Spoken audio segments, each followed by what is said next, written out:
Who the Wild Things Are with Ryan McGuire. You gotta listen to your body.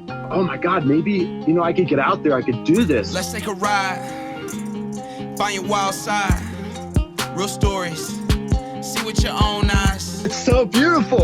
I'm gonna have the best time out here. I was in tears. I was like, that's the best, man. Welcome back to Who the Wild Things Are. My name is Ryan McGuire, and I'm here to bring you conversations with the most wild folks on the planet. If you're enjoying the podcast, please leave us a rating and review on your podcast platform of choice. And if you enjoyed the episode, share it with a friend. Appreciate you guys. Let's get it going. Welcome back to Who the Wild Things Are. I'm here today with ultra biking legend, Matthew Lefthand. Matthew, thanks for hopping on the pod. Yeah, glad to be here. Anytime I get to talk about cycling, I'm game. Sweet.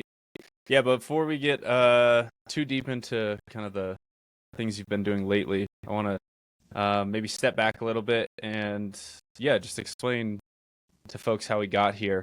So if you could, just give us kind of like a quick overview of what you're known for, and then maybe we can dial it back and see, how you got there. Yeah, so the quick overview is that I've been cycling for about 2.5 years, coming up on 3 years this fall. And last August was my first ultra race that I had done. And I was brand new to it. My crew was brand new to it. My dad and my wife were the first ones to come along and help me out. And we made plenty of mistakes. But even with all those mistakes, I took a record from 35 hours down to 29 hours. So took 6 hours off of this course record, and it was 520 miles, and kind of just hit home that okay, I think ultra racing is where you're built. It's what you're good at automatically. And so I went all in on ultra racing. And since then, I, in February, went to Sebring, Florida for Bike Sebring and did a 24-hour event, just as far as you can go in 24 hours. And there was other people there competing as well, but my goal was to just go as far as I possibly could. And so I went 156 times around this little 3.6 mile loop and went 576 miles, which is literally you can count on your hands how many people in the world have ever done that.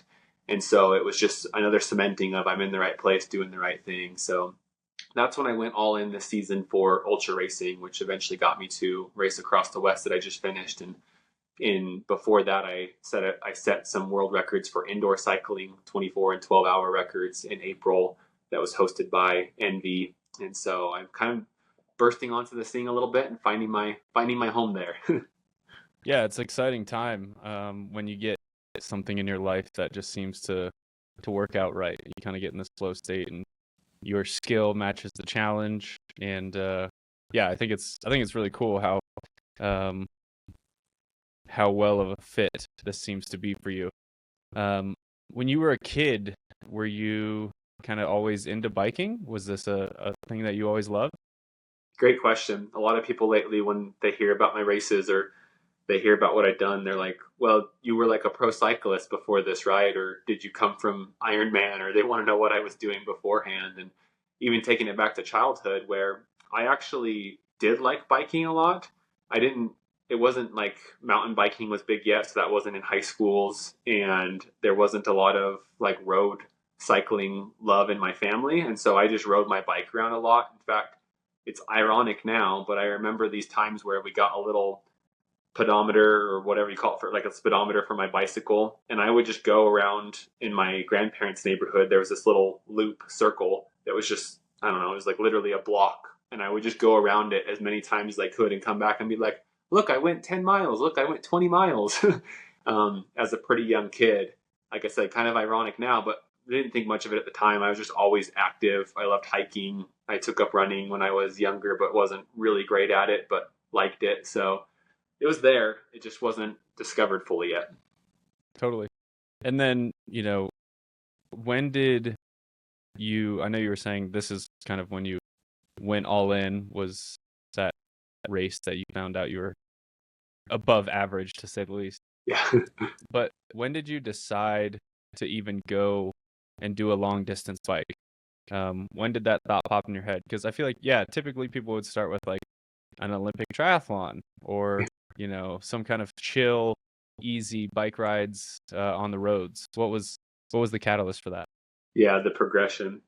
So 4.5 years ago, I weighed 100 pounds more than this, and my wife Whoa. had we kind of had done the normal thing. We went to college, got busy, got jobs, stopped exercising, and so I just put on weight, and thought, man, I really want to get this off sometime.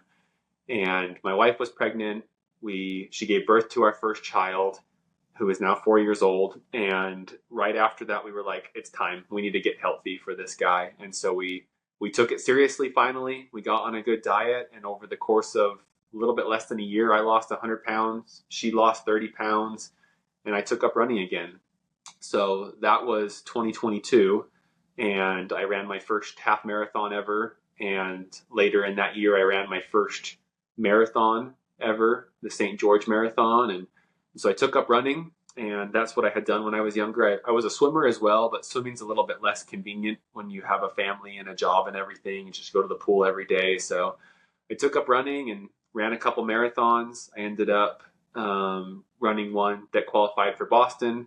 I didn't actually go to Boston because that summer I got injured, and my knee, hamstring, I had a ankle issue from way earlier on where I twisted my ankle playing some basketball just for fun. And so running I was never able to go like as hard or as long as I wanted to, because I always ended up with these niggles, these injuries that kind of bothered me.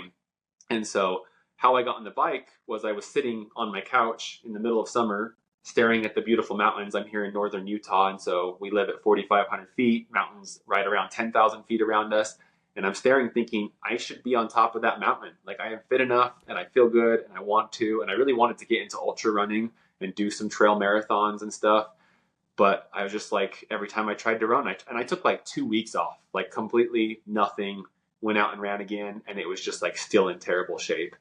And so I was like, you know what? I got to do something. So my brother had his mountain bike in our garage, and I went and got on his mountain bike and rode a couple hours around the roads. And then I was like, I think I could bike while I get back to running. That never came to be, because I bought a road bike, and next thing I know, I was, like you said, you'd think you'd start chill, but I was riding 100-mile rides pretty consistently within like a week or two. And literally within, I think it was like 30 days or 60 days of starting biking, there was this big race that goes from Logan, Utah to Jackson, Wyoming. They call Lodija. And it's 208 miles if you ride it and not race it, because it's a little bit different courses.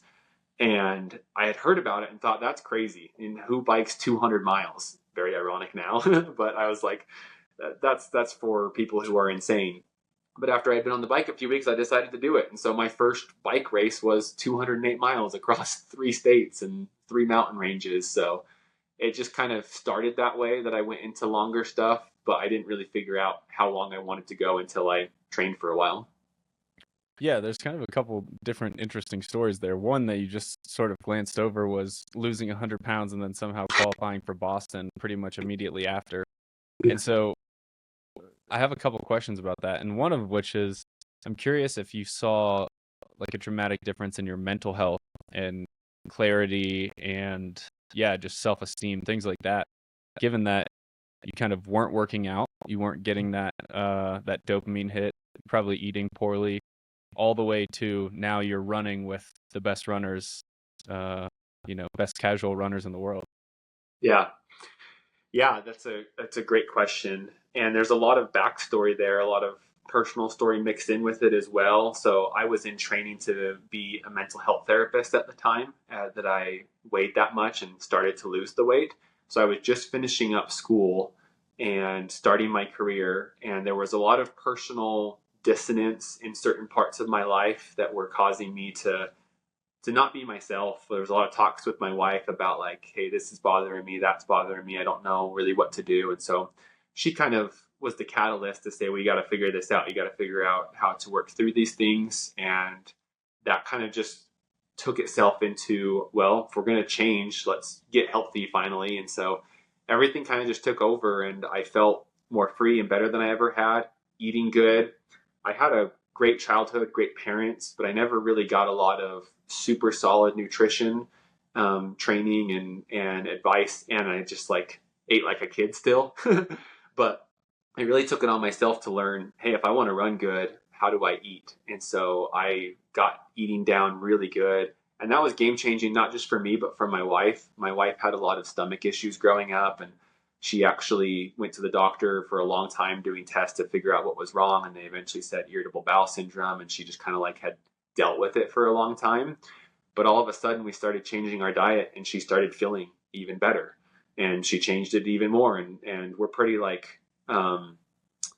we're pretty regimented about our diet nowadays, but she feels great when she does it. I perform the best when I do it. And so, yeah, we felt better. We slept better. We ran and biked better. Life just clicked a lot more. And so there were lots of changes that came along with that. And there still are, trying to figure out how to make the rest of life balance and work and everything. But for the most part, it was really freeing to find this new part of life. And as a mental health therapist who I tell people, exercise can change your life. All the studies say exercise helps just as much as medications do, even more sometimes. I had definitely learned that for myself, that being healthy and feeling good meant you felt good and you were healthy and had good relationships. Yeah, definitely. When you say regimented, um what kind of manuscript do you have that you guys follow for your diet? Yeah, so it's evolved over the years, but essentially now we're like 99% plant-based or 90% plant-based. We're not super regimented, like not full out vegan, won't eat anything. Like we eat fish every now and then. We eat honey pretty regularly. So there's a couple things that we're not like by the book vegan, but it's very plant-based, very little meat, hardly ever red meat. And dairy is the reason why we went that direction. Was I was training and trying to figure out how to get better, and I read that dairy can be a big issue for a lot of people, and so I decided to cut dairy out, and that led me down a whole rabbit hole, figuring out that some of the best performers in the world um, don't eat certain things and do eat a lot of regular plant food and everything, and so um, it's something that I think has definitely unlocked my ability to be as good as I am. And like I said, I know that the top performers in the world do a similar thing. And it's also like helped my wife feel good. Like when she eats that way, she feels the best. And both of our kids have struggled with dairy as infants. We had to actually go to different formulas to help them out eventually. And so I think it's just been an eye-opening thing. Like the thing I always go back to, and I forget this because it's been so long, but the percentage of the population that has dairy issues is like huge, especially in certain minority groups. And I'm half Navajo. There's something like 90 something percent of Native Americans have some sort of dairy intolerance. It may not make you sick, it may not make you like awful, but it can just be enough to make you feel kind of off and not as good. And so yeah, it's kind of crazy, and we get a lot of like, well, is that the best, or is that good for your kids? And we went through all the hoops and discussions, but it works great for us. Yeah, that's what it's about. And I know that outside of that, especially in the endurance world, it can be really weird because you have to, I shouldn't say you have to, the science shows that if you want to perform at your personal best, you have to take in a significant amount of fuel pretty much throughout the effort. And so for folks that have either had, weight loss journeys or, battles with eating disorders, it can be very challenging to get over that hoop and actually fuel properly for a 12-hour event.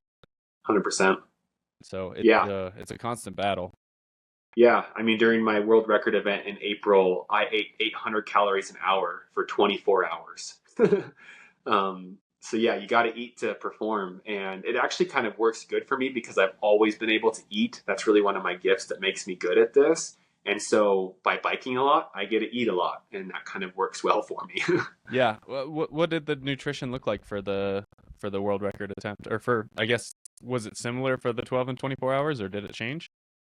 It was similar. They actually happened at the same time. So I accomplished a 12-hour and then continued on and did the 24-hour. So for that specific event, I actually used all liquid Formula 369. And they have two different products that I use. One that's a straight sugar, malto, fructose, half and half mix. Then they have a recovery mix that usually you'd take afterwards. But since when you go so long, you need fat and protein on board as well. And so I drank a little bit of that with some coconut milk throughout the efforts as well. And that's actually what I did that because I was training to do outdoor rides and to perform these outdoor records. And when you're biking and trying to go fast, it's a little bit hard to fumble around with real food sometimes.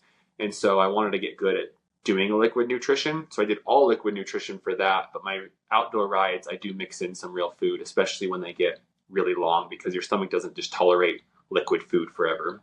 And so like the 12 and 24 world records, those were both indoor Zwift world records. Yeah. And they were also World Ultra Cycling Association records, which meant that it wasn't just Zwift. Actually, they didn't care anything about Zwift. They said, go do it on Zwift, and that's cool, and that can be a record there. But for us, we need you on your time trial bike that you do a test outdoors so that we can measure how fast you are at a given power output. And then we're going to base your distances off of you riding that bike outdoors, but you're just doing it indoors, to the point where they made me time how long do you spend in your aero bars and how long do you sit up and stand up, because they were going to adjust my speed during those time periods. So I did a 24-hour bike ride, and I ended up doing 23 hours and I think 20 minutes in TT position indoors just to break the record. So wow, it was kind of insane. Yeah, that's nuts. For people that maybe don't have a biking background, the TT position, meaning time trial, it's like you're trying to be a lot more aerodynamic, but you're in this more hunched over position where it can put a lot of stress on your lower back and hamstrings, and it's not always the most comfortable if you're not used to it. No, I spent a lot of hours getting used to it. And even then, that was the hardest part of the day, was just convincing myself to stay in position. Obviously, when you're going to do it for 24 hours, you manipulate your bike position to fit so it can be more comfortable. But it's this balance between how do I stay aero and be comfortable enough to do it. And so it was like I just had to, everything I could do to say, stay down, stay down. Yeah, it seems like you have to have kind of an obsessive personality to be Sure. able to accomplish a task like this, because Mhm. there's plenty of people who are going to be like, why are you doing this? What is the point? Or maybe don't understand why you would go after something like this. But in order to actually achieve it, you have to be so detailed and specific that nothing slips through the cracks. Yeah, so true. And that's definitely fitting for me and pretty much every ultra or like endurance person that I've met. There's some level of obsessiveness, addiction qualities, and this is just the way that we cope with those qualities instead of doing it in some other negative way. Obviously, I was addicted to food and how that made me feel for a long time, and now I do that through, well, still food, but also the bike and getting on there and doing it. But yeah, especially for some of these things, you have to be so detail oriented, because every little mistake or every little mess up that you do, even if it's not significant, piles on. And someone was asking me, how did you manage your recent race? And my biggest response was I could only be in one hole at a time. And I looked at the race course and realized we were going to be in the desert for a long time, super hot. And so I knew that when I was in the desert, that's the only thing I could be suffering with, because that was going to be bad enough that if my nutrition was off, if I wasn't getting along with my crew, if my bike fit wasn't good, if any other stressors came up, it was going to be too much to go the pace that I wanted to go. And so, yeah, it takes that level of obsessiveness to create enough plan, enough good relationships, enough good equipment, and test it often enough that it comes to happen. And this event specifically that you're mentioning is the race across the West, right? Yeah. And so I had never heard of this before I kind of went down your personal rabbit hole, but I've heard of, obviously, Race Across America. A lot of bikers do that. How is this similar or different than Race Across America? Yeah, it's essentially the first third, a little bit less distance-wise than that, but it's on the same exact course until 862 miles. So you race from Oceanside, California to Durango, Colorado, over the desert, mountain ranges, and all that kind of stuff, and it just ends there instead of keeps going on. So it's kind of seen as a way to get a taste of Race Across America. It's also its own premier race. I mean, 862 miles. A lot of the greats of the sport have done it before and stamped their way towards either RAM, or some of them have came from RAM and went backwards, so to say, and done Race Across the West, because it's a grueling effort all on its own. So it was kind of my step into the world to see, where do I go from here? How long did it take you to do the 862 miles? By the clock, it was like 44 hours and 53 minutes, I think is the time that they gave to me.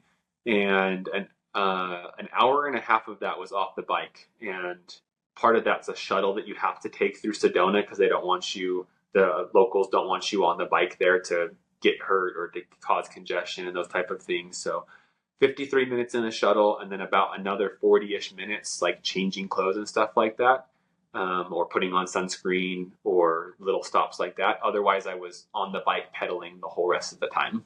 Wow.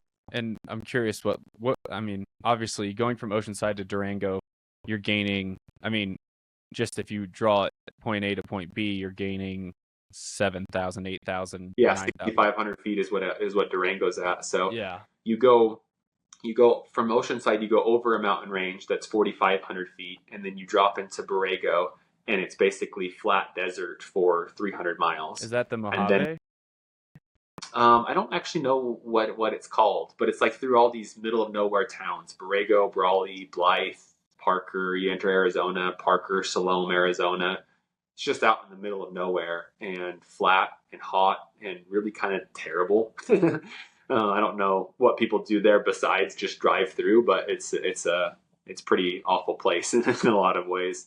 But then you hit Congress, Arizona, and the course turns up, and from there on, you're pretty much going up and down the whole rest of the time. So you go over a climb called the Yarnell Grade, and then you end up going over a couple mountain ranges, Sedona. You go into Flagstaff, and from Flagstaff, you drop down to the Navajo reservation, which I mentioned I'm half Navajo, so that was cool that we went through the reservation. And then you go through Monument Valley. And so there's just all of these ups and downs. Nothing's too steep or really big, but there's just some really long, gradual ups and downs throughout the course. And you end up doing around 45,000 feet. It depends what kind of mapping system you use, but you end up doing that much climbing. And most of it is in the first climb, like 18% of the climb is the first climb, and then the rest of it's in the last half of the course. Got it. And this entire time you have, I'm assuming, like a van full of crew that's kind of following you on the road? Yeah. So my wife has been my crew chief for all of my events, and she does great because she also, like me, is detail oriented and kind of obsessive when it comes to those things. So we make a good team when it comes to this type of stuff. And she took on crew chiefing for this event, which was no small task. Honestly, the crews work just as hard, if not harder at some points. I mean, at some points, like all I have to do is bicycle, like spin my legs and like stay calm. And they're like worried about so many things that they're trying to do. So, and going that long, I would never ask anyone to crew that whole time without sleep like I was trying to do. So we wanted to get a crew that could kind of rotate through, because even doing half of the work ended up being quite a bit. We ended up with 4 dedicated crew members. And so there was basically 2 or 3 people in a car at a time, because we did have someone come along and capture video, and they're going to make a short film about it. But the other 4 were just dedicated to driving, handing me stuff, making stuff, navigating, handling any issues that came up. And so like the first night, I wanted to get through as far as I could to get out of the heat. And so this couple that came along with us, John and Laura Crawford, they actually offered their van for us to use as well. So they were following me in their camper van, driving, and they went 12, 13 hours straight through the night with me, which is incredible, and like its own feat to just like drive that long through the night and hand me a bottle every 30 minutes and talk to me and make sure I'm doing okay. So yeah, I had an amazing crew who really knocked it out of the park with me.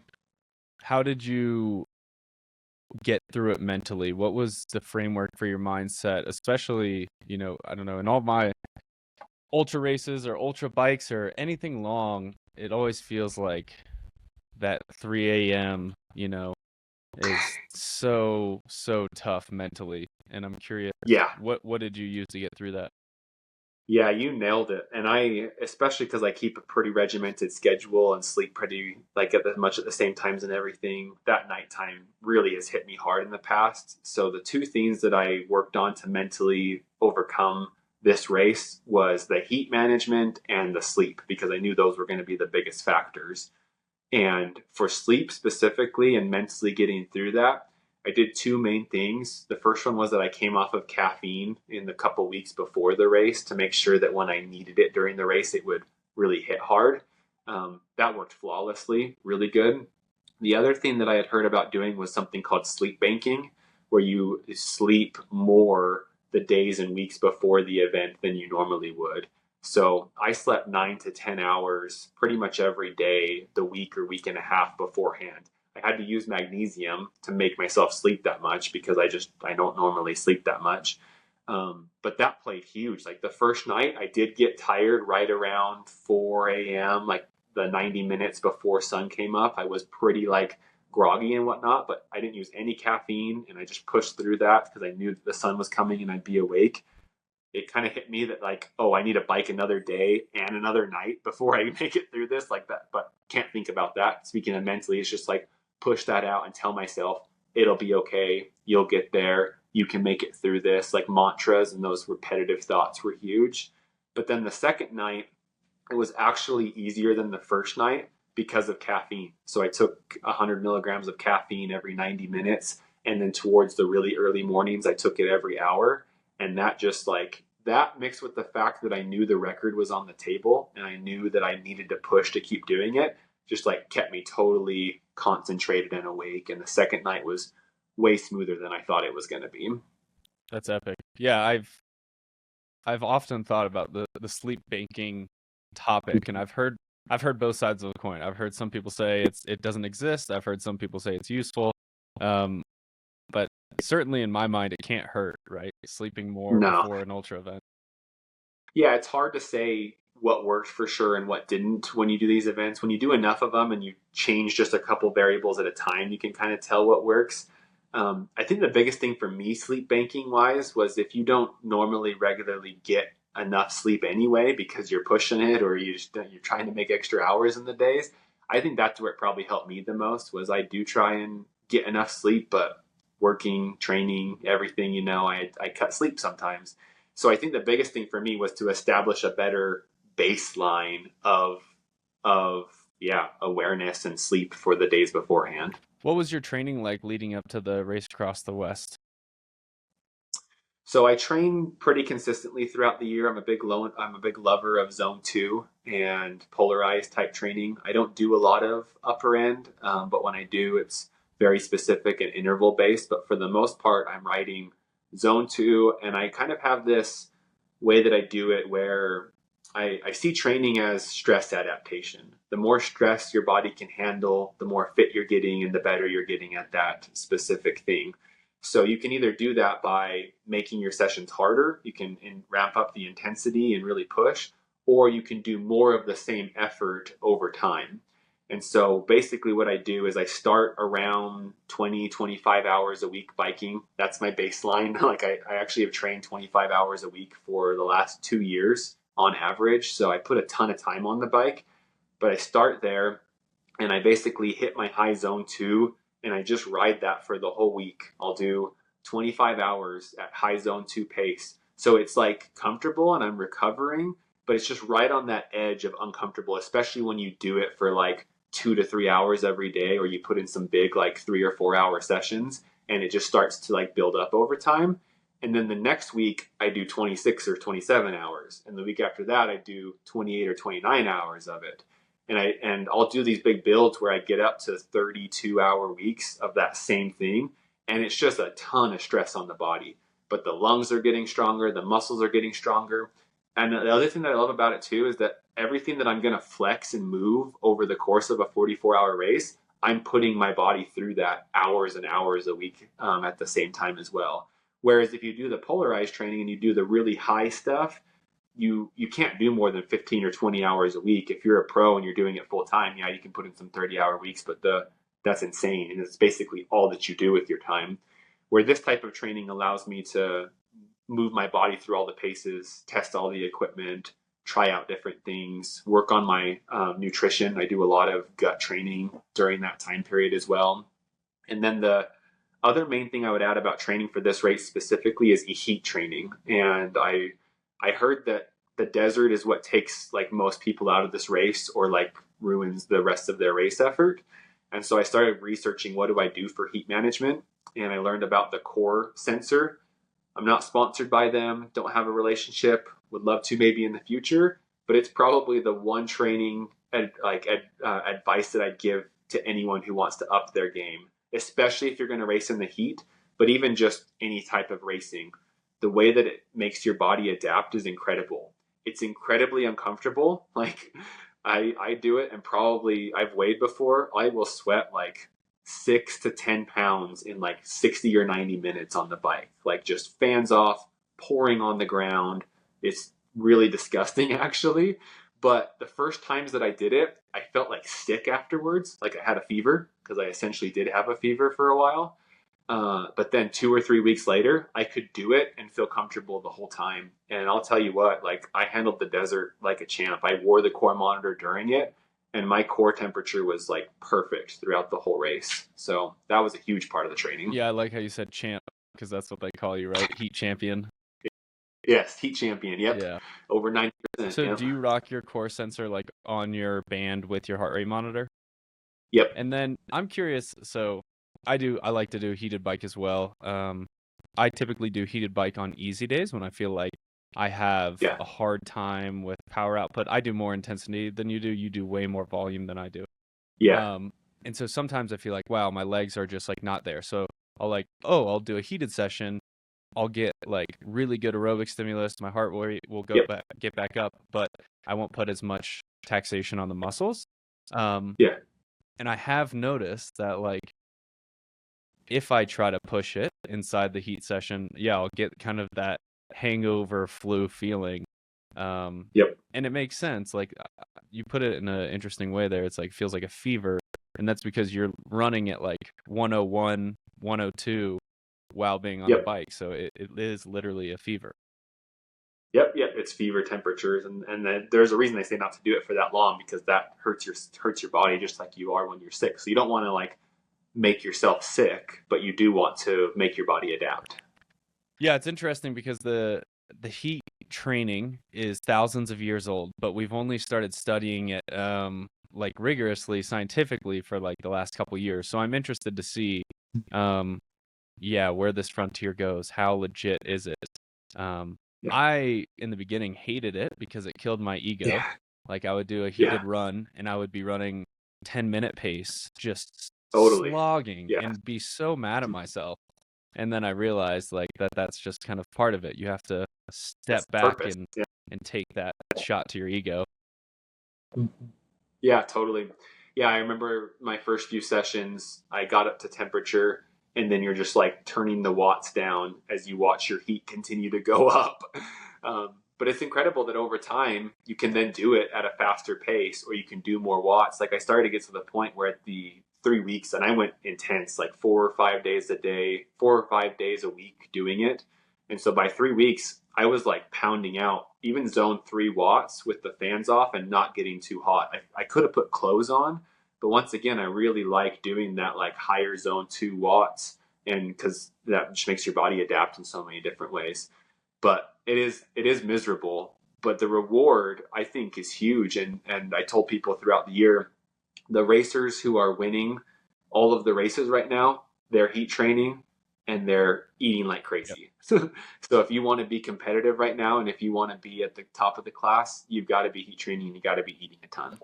Yeah, totally. I think that's good advice. Though my only fear with it is like the downstream effects sometimes. Yeah. Because I'm like, I agree. The high carb stuff, it seems unequivocal. Like everyone who's dominating on the bike or on long runs is eating more carbs than we ever thought was possible. Heat training, you can say the same thing. But I wonder, it's like, what's the downstream effect of doing all this? Yeah, it's interesting. We don't know yet. We're gonna figure that out. I do know that there's lots of good research on, you worry about diabetes or the stress on your heart or those type of things, and it's a lot of stuff about what do you do off of the bike, how do you eat off of the bike, and if you balance out those type of things, that seems to offset a lot of these things. We're not seeing a lot of diabetes caused through these type of things. We don't know yet though, because enough people haven't done it yet, and everybody's body is different. That's what's crazy too, is some people take really well to it and other people just don't. But I too have been really interested. Like I did this for health, and I did this to like be there for my kids. And now have I gotten to a point where it's like unhealthy? And I think certainly 45 hours with an hour of sleep and that much food intake can't be healthy. But does it keep me healthy the rest of the time? And do I make my body healthy enough of the time that I go negative there, but then it balances back out? I think so. And I think a lot of people at this point, I'm kind of stuck with it because I'm obsessed with it, like you said. And it's like where a lot of joy comes from. And if I were to quit, there'd be a lot of like what could have been questions that I don't want to, I don't think I could ever answer without doing it. So I'm a kind of along for the journey, and I think a lot of us are, and we'll learn as we go. But it is interesting to think, man, we're all eating that much sugar when we got told forever to not eat sugar. Is this really okay? Yeah, it's interesting, and I don't think anyone knows. I think, you know, the four camp would argue that you're not going as deep into your glycolysis bank, right? Yeah, your recovery's Your better. recovery's better. You're not putting your body in the negative as much. So I think that could also be a well-argued case. I just think For sure. I mean, like I was back on the bike 2 days after Race Across the West, and I've been riding 2 hours every day since. Like I didn't feel like that my first times biking and marathon running. I felt like garbage for a long time, and I fueled a lot less. So I think there's something there for sure. absolutely. I was just talking about this it was yesterday. We did a 14-mile trail run. It's like pretty easy. Yeah. I took caffeine kind of before it, fueled with carbs during it. And then what I find is I don't know if it's in my head or what, but it feels like I'm on caffeine after. If I take a lot of carbs, like I get done and I'm like, I'm good. Like, let's talk or let's go do something. Let's, versus the old days, I would get done with a run and I would just lay on the floor and be paralyzed. Yeah. Yeah. How many people talk about, sitting on the couch or being like nothing afterwards? And I can't tell you how many days I've done big train days and then go hiking with my kids and or I do a lot of double days. And so that's another reason that I fuel a lot is because I'll slam the food in the morning because I need to be ready for the next session. And oftentimes my next session is like stronger than my first session. And I think part of that is because I'm not waking up fasted like I am for the first session. I'm fueled. I have everything on board that I burned and burned and needed for the day. So I think there's something there. It is interesting though, just to think you are putting your body through more processes. So is that a good thing or a bad thing? What are the downfalls? So I do a lot of blood work, a lot. I started doing blood work recently more often, and I did a big panel, and it was interesting to see the person who helped me do it was essentially like, okay, all of your systems show stress. And this was like right before the world record or right after, I can't remember. They were like your muscle breakdown, like thing after thing was like your body is in an incredibly high amount of stress and breakdown right now. And I'm like, yep, that was the point. But they're like, what's interesting is that the systems that often fail after that are fine. You're not too low in any certain, I did have a vitamin B12 that was low that I struggle with anyway, especially plant-based. But like everything else was like in the green, or like maybe you could bump it up a little bit. So I think there is something there about my physiology that allows for a super fast recovery. Like I'm a huge fan of Dean Karnazes, and I wonder, is there some mutation with me that allows me to do similar type of things? I don't think to the point he does, because the way he experiences it is different than I do. Or is it because of the way I'm training? Is it because I'm eating this way that allows me to bounce back so quick? That's funny that you just said that. Do you know who the episode before you is? I do. I hadn't listened to any of your stuff, honestly, but I did see that like Dean got posted just barely, and I was like, oh, I love everything with Dean, so I'll listen to that one because I wanted to listen to one before I came on. Yeah, he's a really interesting guy. He was like just full of wisdom and knowledge and all of this history about the history of running, and I find it to be a coincidence that a lot of the ultra athletes I talk to are extremely inquisitive, intelligent people. Yeah, you have to be. I was actually just going to say Dean was one of my biggest influences getting started when I was running. Listened to like everything that he put out there, his books, his podcasts, watched all the documentaries on the stuff he did. And yeah, you have to just deep dive. Like, I don't have any certifications as a coach or a nutritionist like I do as a mental health therapist. I'm probably honestly, well, actually, I know I'm better trained as a nutritionist and as a physio person now because I've just listened to everything that I could. I've spent so many hours on the bike listening to Rich Roll, and so many other podcasts and books and just soaking in knowledge about what is the best training and why do you do it where. And it's the reason that I did what I did with Zone 2. I think as I get further into my career, I'm definitely going to be doing more intensity because that's where you get those gains later on, where I've just been building my base engine for so long. And so, yeah, you have to be curious and you have to keep looking for what's the next thing that can make me better and that I can learn from. So talk to me a little bit about like your actual numbers. I want to ask you about your heart rate and wattage. The first question I have, so I find that my heart rate, like what I would call my zone 2, is lower than it is for running. Do you experience that as well? On the bike, On the it's bike, lower. it is lower. Yeah, like let's say 135 feels like 140. Yep. That's a pretty common experience. And in fact, most of the like formulas that I've seen show that decrease on there. I think some of it has to do with training. And I felt this before too, that like when I'm in the middle of training, I have a little bit more wiggle room on like the heart rate than if I'm not as trained at the moment. So yeah, when I ran, I used to keep my heart rate below like 150-ish. 145-ish was like the prime spot. But when I got trained, I could go up to 155 comfortably, and 150 was the prime spot. When I first started cycling, it was similar that like I bumped down and I kept everything below 140 for a long time. But the more I've got trained, my zone 2 heart rate is somewhere around 150, 155. And so I've kind of bumped it up over time. None of this is lactate tested or anything. It's all experience, trained, perceived, as well as just like tested. If I do it for 25 hours a week and still recovered, it's probably still zone 2 type of thing. Or I do 20-minute test every now and then to kind of see where I'm at. But yeah, I've seen that bump up over time as my aerobic engine gets bigger. And I used to wear a Garmin for a long time, and I do Garmin headsets or head units. And so they'll tell you your VO2 max. And I wonder if some of that's linked to VO2 max as well. If it goes up over time, obviously your heart gets more efficient. And so does it get more comfortable as well because you're beating on it less. But yeah, I think there is a gap there, but I think it's different for every person. Like I have another friend, and some of it's age based, of course, too. But there's like the Lionel Sanders of the world, where their zone 2 heart rate ends at like 120 or 130 or something, and he's always at like 110 or something. I have another friend online who's like that, who he literally will be biking middle of zone 2, heart rate's 95.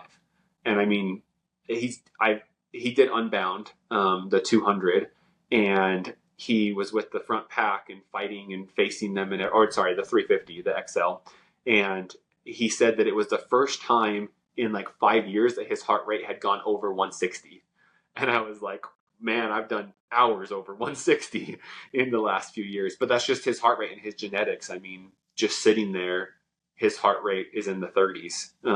And he's just got super low heart rate. And sitting there, I'm in the 40s, but like there's more elasticity to that for me for some reason. Yeah, I'm just like thinking out loud here. Yours could have also been your body is a lot, you were a lot more overtrained in the past, so you had a worse heart rate response. So like day in, day out, your percentage of acute load has gone down because you can handle it so much better, which actually makes your heart rate higher because you have more heart rate response. It's kind of a backwards equation, right? Like it is. It happens too, like when I'm in my big training blocks, those 35-hour weeks that I'm doing, where I'll be doing high zone 2 watts, and I usually would see 150 beats per minute, but all of a sudden I'm like 130 or 132 because the system's just so loaded and fatigued. Yeah, and you can't get that heart rate up, right? Yeah. Yep. Yeah, so anybody who's ever gone out and felt like, man, I just didn't have it today, you could probably observe this quantitatively with a heart rate monitor and say, okay, no, literally my heart rate won't go up because my body. Yeah, and I haven't dive deep into heart rate variability, but they say a lot of that comes out there as well, and you can see that day to day. Yeah, totally. I think they're definitely related. What do you look at like for a goal wattage average when you're doing a 24-hour plus bike ride? So for the record ride, I ended up averaging 273 watts for the 24 hours. Jeez. Yeah, and I know that I could do 280 on a good day. It was actually an interesting, and if I didn't have to be in TT position, I definitely could squeeze out quite a bit more. But that's for indoors, controlled conditions, because it's always different when you're outdoors. You've got the road vibrations, you've got wind, you've got cars. Starting and stopping changes your watts a ton. Like a lot of people are like, well, your indoor watts must be fake because outdoors they're not quite the same all the time. Well, it's because I was on a course where I had to stop a bunch or something like that. So outdoors, I haven't done a 24-hour event perfectly. In Sebring, I think I averaged 230 something. But I cooked myself in the heat of Florida for the first part. I hadn't done the heat training yet either, and I just went out too hard. And so I was holding where I wanted to be, which was right around 260 watts is what I was trying to go for outdoors. But I died over nighttime and died a million deaths. And then I came back at the end, luckily, and felt good. But the next time I do an outdoor one, I'll be going for somewhere around 260, 270. So what does that put at your FTP at? So my FTP or the watts per kilogram for that? Well, I guess both. Just curious Okay. what your FTP is like if you tested it indoors on like a standard FTP test. And for folks that don't know, maybe tell them what FTP is. Yeah, so FTP is functional threshold power, and it's essentially the power where the buildup of lactate is so much that you can only do it for a certain amount of time. It's all like relative, and it's also so like set on things that change every day, and also there's a lot of ups and downs about it. Power and FTP, but it's kind of the gold standard of how do you figure out what power to train at.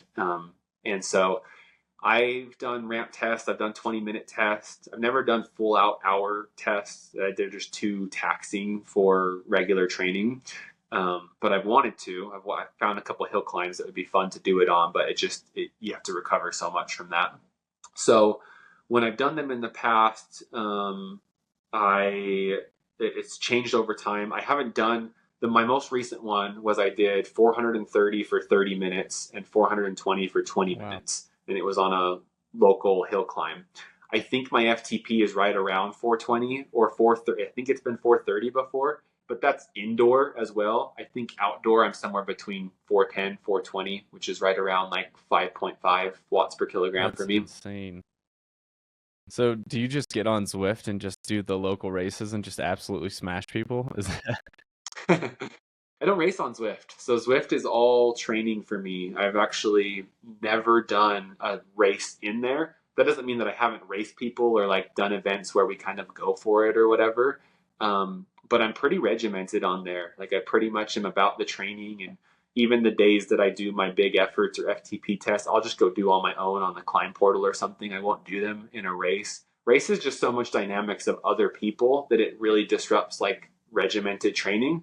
So I don't race on there. What do you work with a coach? Do you train yourself or write all this stuff yourself? Self-coached. I just recently, after Sebring, was in contact with a coach who found my data and thought that it was interesting, and we had a couple discussions about it. And he's the one that helped me with my nutrition. So I like his like methodology and philosophy, and we talk about ways that I could train and whatnot. But as far as like day to day and training plan and builds and what I'm going to do over the next, how I'm going to build. Right now I have 8 weeks till my next race, and I'm going to take part of that for recovery, and then I'm going to build my own training plan for what that looks like to build up and recover Talk to me for about it. This next race. It's called the Hoodoo 500, and it's in Utah, southern Utah, and it's called the Hoodoo 500, but it's 520 miles. It's one of those weird misnomers. I actually did it last year. It was my first ultra race that I came out and broke the record, and it was last year and is this year the ultra distance championship for North America. So I'm currently the reigning North America ultra distance champion, and then I'm going for it this next year. And there's a big piece of me that wants to nail it because I didn't last time. I ended up having to take way too much rest. I overdid the climbs. I got stressed out and shut down my stomach. I didn't eat for like 300 miles because I just couldn't eat anything. So I was like in a hole going into nighttime, climbing up to 10,000 feet. It was 40 degrees. Literally, the winds had been like 30 or 40 miles per hour gusts the whole day with like 20 constant. It was like the most miserable point of my life. So I have a little bit of a bone to pick with that race. I want to do it. I want to do it better. Is there anybody else who can touch you in this specific kind of distance? Yeah, there are. There's a guy specifically who's been the king of this world for a long time, Christoph Strasser. He holds like all of the records that I would like to eventually go for, race across America, the outdoor 24-hour record. But he's been like arms and heads and shoulders above everyone for a very long time. Like there's a couple people who on the right day could be as fast as him and have beat him. He's came in second a couple times. But he's really been like the pinnacle of it for a long time. And he's not that much older than me, probably like 10 years or so, or maybe a little bit more. But he recently switched to self-supported races. So he's doing a lot more self-supported ultras over the next little while. And I think he's mid 40s now. I can't remember exactly how old he is. So he's right there where he had his heyday. He set all the records and stuff. There are a couple other people that I know that are also really strong and kind of in the same neighborhood, but we haven't done similar races, and they're either doing other things. Like a lot of the people that I think would be highly competitive with me are doing like ultra gravel races, or they're doing like lifetime Grand Prix, or obviously like if someone off the pro peloton wanted to go ultra races, they would come off and be in the same ballpark as well. Lachlan Morton is a good example. I think it would be fun to go for some of the stuff that he's done because I think I could perform similarly as well.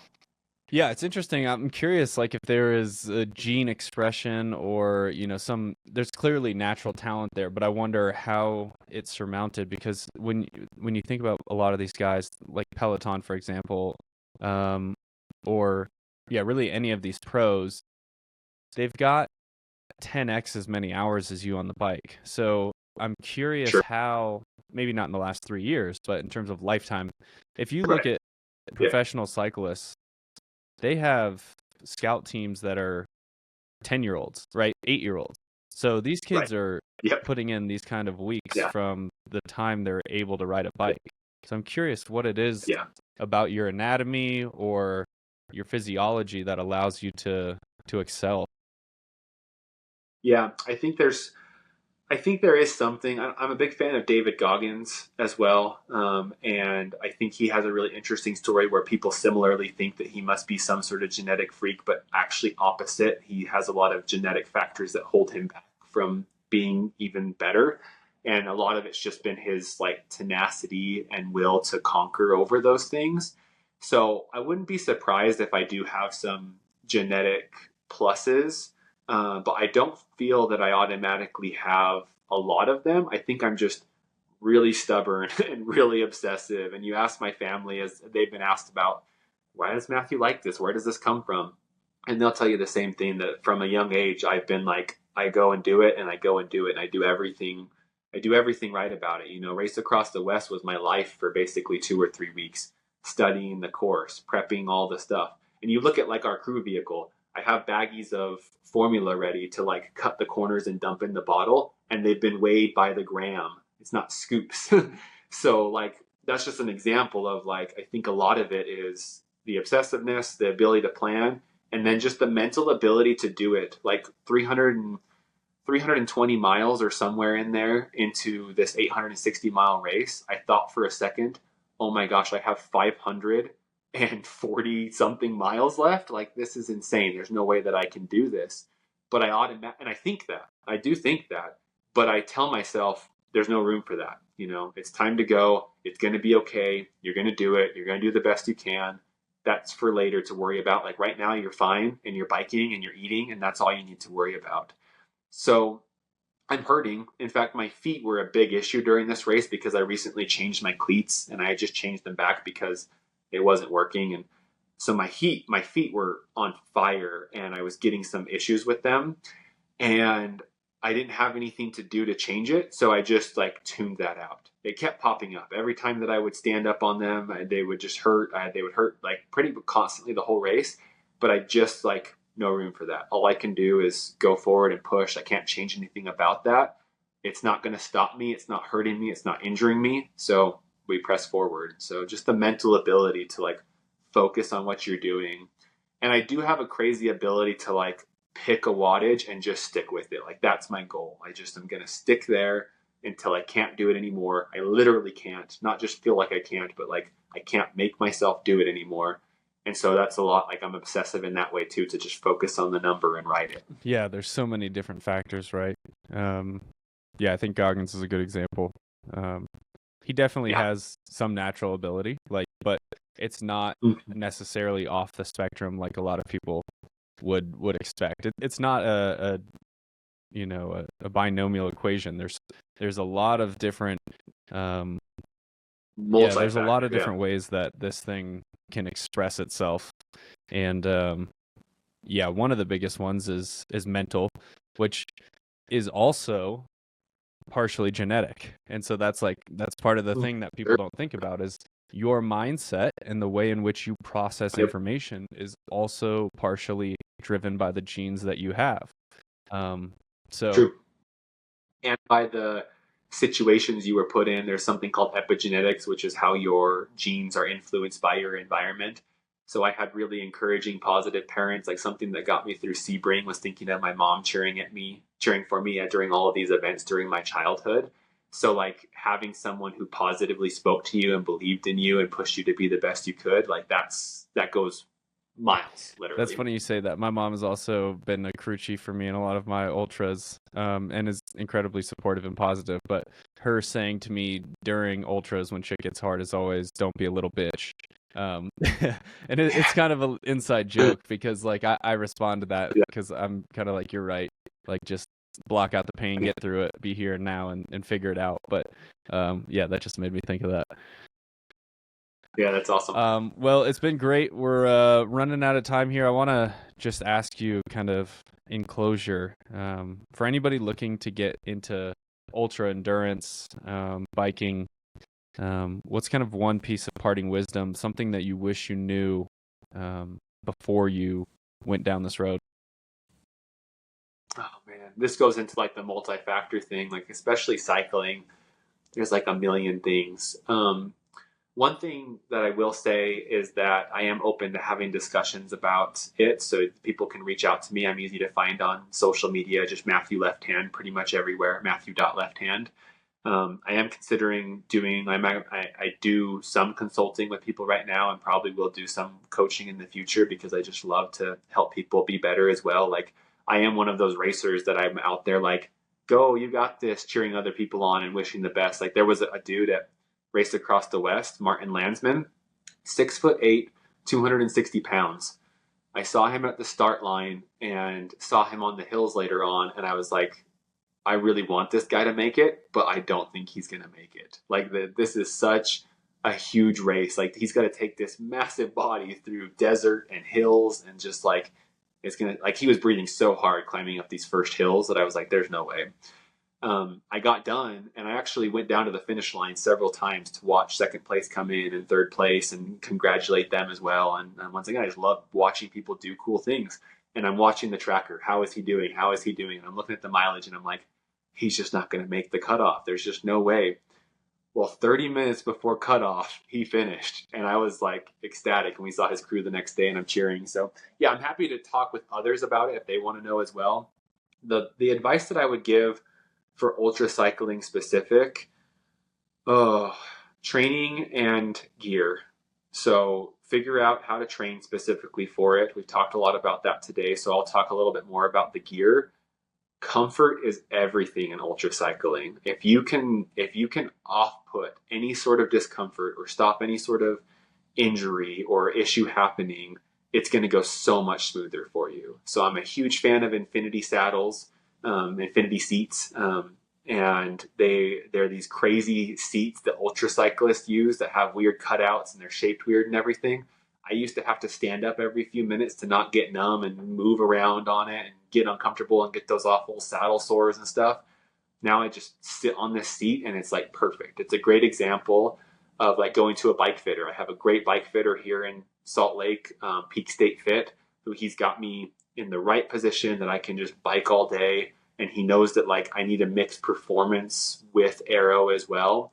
So gear, surrounding yourself with the right people, training, I think that's huge for ultra cycling. Awesome. And just one more time, where can people find you? Yeah, so I'm on Instagram, Facebook. I have a few things on YouTube. We're going to have more coming out there. So just Matthew.Lefthand everywhere. Matthew.Lefthand@gmail.com as well as the email address, so people can reach out anywhere they want. I do have a website up and going now too. If you look up, I think it's just MatthewLefthand.com as well. But if you search me, it'll pop up, and we're starting to put more things on there. Well, thank you, Matthew, for hopping on. I learned a lot, and I'm stoked to follow along on your next adventures. Heck yeah, all right, more to man. come. Until next time, everybody, stay wild.